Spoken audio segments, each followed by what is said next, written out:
Donald Trump's own much-touted, big beautiful bill, envisioned as a sweeping package of tax cuts, spending shifts, and deregulatory measures designed to reignite economic growth, paradoxically threatens to deepen the very national debt crisis it claims it can solve, with independent estimates suggesting it could add as much as $5.5 trillion to the federal deficit over the next decade, undermining Trump's long-standing argument that the United States can simply grow its way out of its debt problem. At the heart of Trump's pitch is a familiar supply-side promise: slash taxes, boost business confidence, unleash investment, and let faster economic growth generate enough new revenue to offset the initial fiscal hit. This logic, central to Trump's political identity since his first presidential campaign, resonates strongly with voters and lawmakers who are skeptical of austerity and wary of explicit tax hikes. However, the scale and structure of the proposed bill raise serious doubts among economists and budget analysts about whether growth alone could realistically close the massive revenue gap it creates.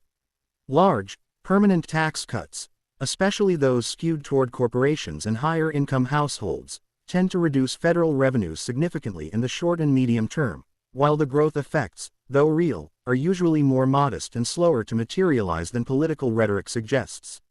Trump's plan assumes an unusually optimistic growth trajectory, one that would require sustained economic expansion well above recent historical averages, even as the U.S. economy faces structural headwinds such as an aging population, rising interest costs on existing debt, and global economic uncertainty. Compounding the problem is the bill's limited emphasis on meaningful spending restraint. While Trump has repeatedly vowed to eliminate waste, fraud, and abuse, those savings are notoriously difficult to achieve at the scale required, especially without touching politically sensitive programs like Social Security, Medicare, defense, or veterans' benefits, which together dominate the federal budget. As a result, much of the bill's cost would likely be financed through additional borrowing, pushing the debt-to-GDP ratio higher and increasing annual interest payments, which are already one of the fastest-growing components of federal spending. This dynamic creates a feedback loop that directly challenges Trump's growth narrative. Higher deficits lead to higher borrowing needs, which can drive up interest rates over time, crowd out private investment, and ultimately dampen the very growth the policy is supposed to generate. Critics argue that instead of growing out of debt, the bill risks locking the country into a cycle where growth gains are insufficient to keep pace with expanding obligations, especially if future economic downturns force additional deficit spending. Politically, the proposal also exposes a contradiction within Trump's brand as a self-styled fiscal dealmaker. While he often portrays himself as uniquely capable of balancing prosperity with responsibility, the sheer size of the projected deficit increase makes it harder to claim the mantle of debt hawk, particularly when he attacks opponents for being reckless spenders.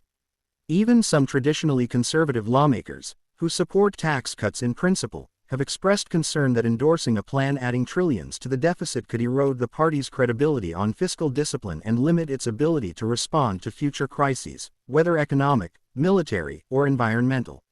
Supporters counter that focusing too narrowly on deficit projections ignores the broader strategic goal of revitalizing American industry, reshoring supply chains, and boosting productivity, arguing that these benefits are difficult to capture in conventional budget models.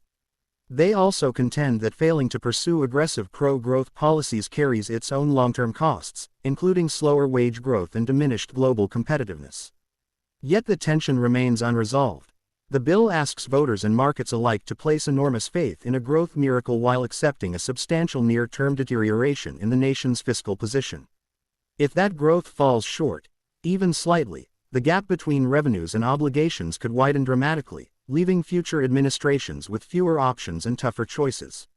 In that sense, Trump's big beautiful bill may ultimately serve as a test not only of his economic philosophy but of the broader American willingness to gamble on growth as a substitute for hard fiscal trade-offs, a gamble that, according to critics, risks sabotaging the very goal of escaping the national debt crisis it claims to solve.